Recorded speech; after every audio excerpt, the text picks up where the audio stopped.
पुष्कर को फुंकार मारते और आपस में उलझे हुए सांप बिल्कुल सामने नजर आ रहे थे। उसके दिल की धड़कन बढ़ती ही जा रही थी। तभी अचानक पुष्कर ने देखा कि एक बड़े आकार वाला सांप उसी की ओर अपना फन फैलाए हुए देख रहा है। पुष्कर बुरी तरह कांप रहा था। वो चिल्लाना चाहता था मगर उसके मुंह से आवाज ही नहीं निकल पा रही थी। और अगले ही पल उस फुंकारते हुए लाल आंखों वाले सांप ने पुष्कर की ओर छलांग लगा दी। पुष्कर ने उससे बचने के लिए अपना हाथ लहराया और तभी कांच के टूटने की तेज आवाज आई। पुष्कर, तुम बाहर आते हो या नहीं? और कांच के टूटने की आवाज के साथ ही पुष्कर के कानों में श्रावणी की आवाज भी पड़ी। पुष्कर ने देखा कि उसके हाथ से बाथरूम का मिरर टूटकर नीचे गिर गया है। प्लीज मुझे छोड़ दो, मेरे पूरे शरीर में भयंकर जलन हो रही है। आखिर हो कौन तुम?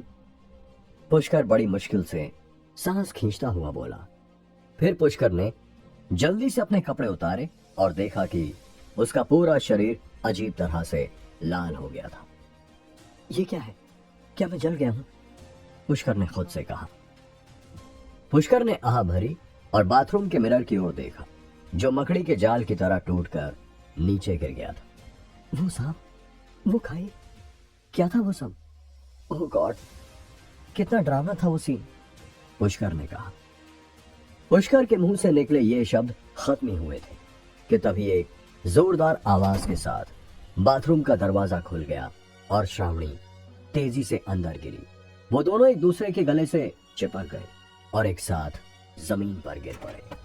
पुष्कर को केवल यह महसूस हुआ कि उसकी बाहों में बैठी लड़की से हल्की सुगंध आ रही थी। गर्म और मुलायम मांस, गुलाबी कमर और पुष्कर के हाथ श्रावणी के कमर के निचले हिस्से को जोर से पकड़े हुए थे। श्रावणी का नाजुक चेहरा जो पहले सिर्फ गुस्से में लाल था, अब वह शर्म और गुस्से से लाल दिख रहा था क्योंकि श्रावणी की छाती पुष्कर के सीने में धंस चुकी थी। इस समय वो दोनों एक ऐसी स्थिति में थे जिसकी श्रावणी ने कभी कल्पना भी नहीं की थी। श्रावणी, पुष्कर जैसे नींद से जागा हो। उसे नॉर्मल होने में थोड़ा समय लग गया था। पुष्कर के शरीर पर उभरे वो नीले और काले रंग के सांप गायब हो चुके थे। हालांकि उसे अभी तक यह एहसास नहीं था कि उसके हाथ श्रावणी के खूबसूरत शरीर के कौन से हिस्से पर हैं। पुष्कर अभी तक भौचक्का था। मुझे बहुत दर्द हो रहा है। पुष्कर, तुम क्या कर रहे थे? मैं कितनी देर से दरवाजा खटखटा रही थी, श्रावणी ने दबी हुई आवाज में कहा। और उसके साथ ही श्रावणी ने खुद को पुष्कर की मजबूत पकड़ से छुटाते हुए अपनी गुलाबी मुट्ठी से गुस्सा निकालने के लिए पुष्कर की छाती पर 2 बार मुक्का मारा। हालांकि ये दोनों मुक्के श्रावणी ने अपनी शर्म छुपाने के लिए पुष्कर की छाती पर जड़े थे। उन दोनों मुक्कों के साथ ही पुष्कर को याद आया कि श्रावणी तो उसके स्कूल की दोस्त है और आज वो दोनों यहाँ नॉर्थ कैंपस में अपने कॉलेज में आए थे। जिसके बाद अचानक ही श्रावणी ने उससे इस कॉम्प्लेक्स में आने के लिए कहा था जहां पिछली बार वो उर्वी के साथ आया था और चक्रधर ने उसकी पिटाई की थी। अरे तुम जल्दी से अपना हाथ हटाओ, श्रावणी अचानक शर्म से चिल्ला उठी। यह एक अनजाने में हुई गलती थी। वैसे तुम मेरे ऊपर हो तो पहले तुम्हें ही उठना होगा, पुष्कर ने कहा। पुष्कर ने वास्तव में अपना हाथ श्रावणी के शरीर के उस हिस्से पर रखा हुआ था जहां उसे नहीं रखना चाहिए था। यह सुनते ही श्रावणी चिल्ला उठी। वह इस समय एक आकर्षक ऑक्टोपस की तरह पुष्कर के शरीर पर सवार थी। मैं जानती हूं ये सब किसी गलती है, श्रावणी ने खुद को संभालते हुए कहा। पुष्कर, क्या तुम्हें नहीं लगता कि तुम प्यार में टूटे हुए आशिक हो गए हो? क्या तुम्हें खुद को इस तरह बंद करके आत्महत्या करने की जरूरत है?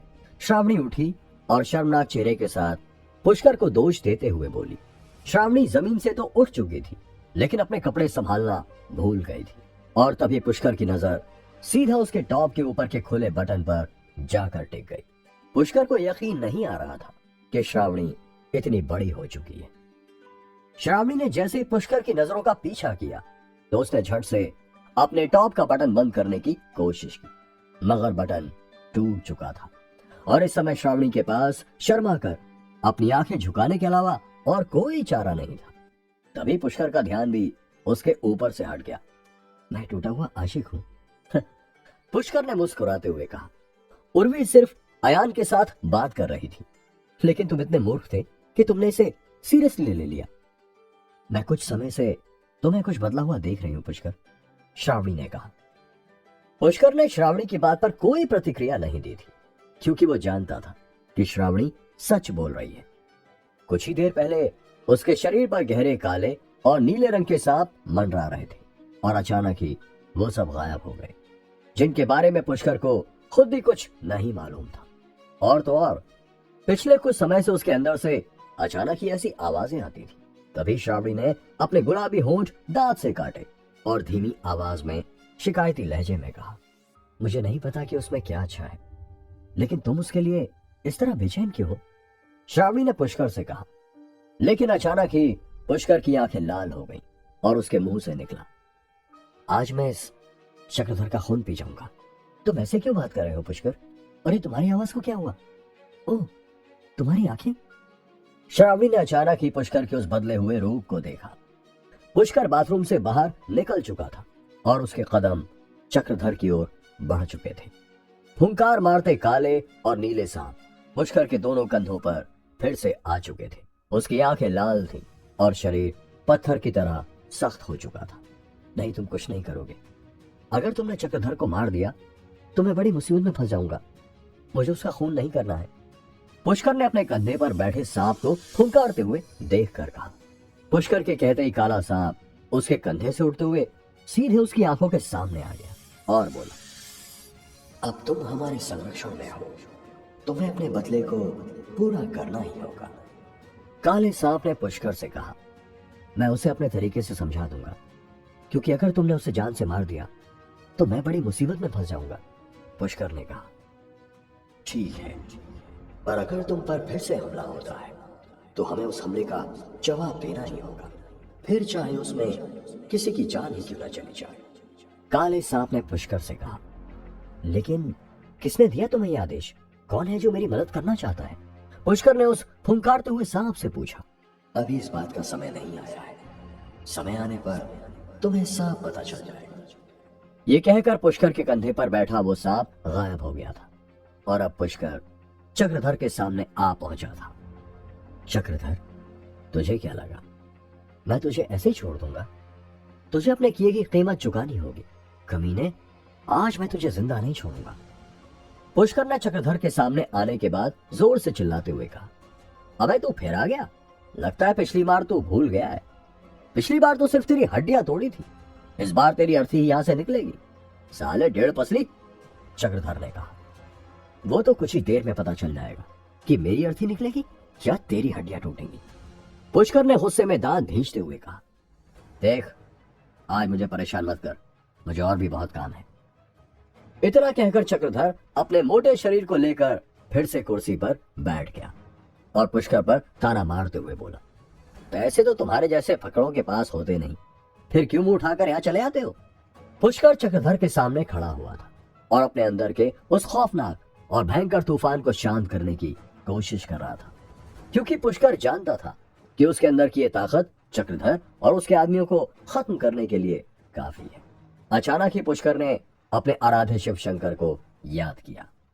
हे महादेव, मैं इसका खून नहीं करना चाहता, प्लीज मेरे अंदर के इस गुस्से को शांत कर दो, वरना आज मेरे हाथों अनर्थ हो जाएगा। फिर पुष्कर ने चक्रधर से कहा, मैं जानता हूं तुम्हारे सामान की क्या कीमत है और मेरे पास इतने पैसे हैं कि मैं तुम्हारे सामान का हर्जाना भर सकूं, लेकिन तुम अपनी नहीं बल्कि उस सड़े हुए आदमी अयान के शब्द बोल रहे हो। यह सुनते ही चक्रधर शांत हो गया था, लेकिन तभी कुछ सोचते हुए वो गुस्से में खड़ा हो गया और तेज आवाज में चिल्लाते हुए बोला, मिस्टर अयान को बीच में क्यों लाते हो? तुम्हें क्या लगता है कि अयान से उसकी गर्लफ्रेंड छीनना कोई मजाक है? खैर, मैं तुम्हें ये बात अच्छे से बता देना चाहता हूँ बेवकूफ लड़के, अगर तुमने मिस्टर अयान और उनकी गर्लफ्रेंड के बीच में आने की कोशिश की तो तुम अपनी जान से हाथ धो बैठोगे। जान मेरी नहीं, तुम्हारी जाएगी। तुम इस रेस्टोरेंट की आड़ में कौन कौन से काम करते हो उन सब की जानकारी है मेरे पास। तुम सिर्फ खाना ही नहीं बल्कि चोरी छुपे शराब भी बेचते हो, पुष्कर ने चिल्लाते हुए कहा था। और उसकी बात सुनते ही चक्रधर के चेहरे का रंग बदलने लगा था। लेकिन पुष्कर यही नहीं रुका और वो आगे बोला, लेकिन सिर्फ शराब ही नहीं, और क्या क्या नशे की चीजें तुम कॉलेज के लड़के लड़के को सप्लाई करते हो, मुझे सब पता है। चक्रधर की आंखें फैलने लगी थी। उसे अंदाजा नहीं था कि पुष्कर उसके बारे में इतना कुछ जानता है। ठीक है, आज से पहले जो भी हमारे बीच में हुआ उसे बुरा सपना समझकर भूल जाओ, और मैं भी भूल जाता हूँ, और अपनी पिछली गलती के लिए मैं तुमसे माफी मांगता हूँ। चक्रधर ने बात को संभालते हुए पुष्कर से कहा, ठीक है, अब मेरा और तुम्हारा कोई संबंध नहीं है जब तक कि तुम खुद मेरे रास्ते में नहीं आते हो, लेकिन अगली बार मैं तुम्हें माफ नहीं करूंगा, पुष्कर ने चक्रधर से कहा। पुष्कर वापस जाने के लिए मुड़ चुका था, क्योंकि उसे अभी यह पता लगाना था कि उसके शरीर के साथ यह अजीबोगरीब घटना क्यों हो रही है। लेकिन जैसे ही पुष्कर बाहर जाने लगा, तभी चक्रधर के रेस्टोरेंट में काम करने वाली एक लड़की तेजी से भागती हुई वहां आ गई और चिल्लाते हुए बोली, सर, एक बूढ़ी औरत कैबिन में बेहोश हो गई है, आप जल्दी चलिए। लेकिन पुष्कर ने उस लड़की की बात को अनसुना करके बाहर जाने का मन बना लिया था। मगर जैसे ही वो बाहर आया तो उसे श्रावणी कहीं भी दिखाई नहीं दी। अरे, लड़की कहां गई? अभी तो मैं उसे यहीं पर छोड़कर गया था, पुष्कर ने कहा। पुष्कर ने रेस्टोरेंट के अंदर देखने की कोशिश की तो उसने देखा कि श्रावणी उसी ओर भागी चली जा रही है जहां वो बूढ़ी औरत बेहोश हो गई थी। पुष्कर भी ना चाहते हुए उसी ओर चल पड़ा। श्रावणी, तुम यहां क्या कर रही हो? चलो यहां से, मैंने चक्रधर से समझौता कर लिया है, पुष्कर ने श्रावणी के पास जाकर कहा। ओह, ये तो बहुत ही अच्छी बात है, लेकिन जिस तरह तुम चक्रधर की ओर गए थे मैं तो डरी गई थी, तुम बहुत ही गुस्से में लग रहे थे, श्रावणी ने राहत की सांस लेते हुए पुष्कर से कहा। पुष्कर जानता था कि श्रावणी उसके उस रुद्र रूप की बात कर रही थी जिसके बारे में वो खुद भी नहीं जानता था। पुष्कर तो बस यही जानता था कि आज उसने कितनी मुश्किल से अपने आप से चक्रधर को बचाया था। तभी पुष्कर के कानों में उस बूढ़ी औरत के पति की रोने की आवाज पड़ी। देखो ना पुष्कर, इस बूढ़ी औरत को क्या हो गया है? ये बेचारी बेहोश हो गई है, श्रावणी ने सामने फर्श पर बेहोश लेटी हुई बूढ़ी औरत की ओर इशारा करते हुए कहा। पुष्कर ने आंख उठाकर उस बूढ़ी औरत और उसके पति की ओर देखा। उसके साथ में उसका पति विलाप कर रहा था और बाकी लोग खड़े हुए डॉक्टर का इंतजार कर रहे थे। ऐसा लग रहा था कि वो बूढ़ी औरत अपनी सांसें खो चुकी है। क्या पुष्कर उस बूढ़ी औरत की जान बचा पाएगा? क्या पुष्कर अपने शरीर में हो रहे इस बदलाव के बारे में जान पाएगा? जानने के लिए सुनते रहिए ये एक्साइटिंग कहानी। आगे की कहानी के लिए हमारे channel the unlimited vlog story को सब्सक्राइब करके हमारे साथ जुड़ी रहे।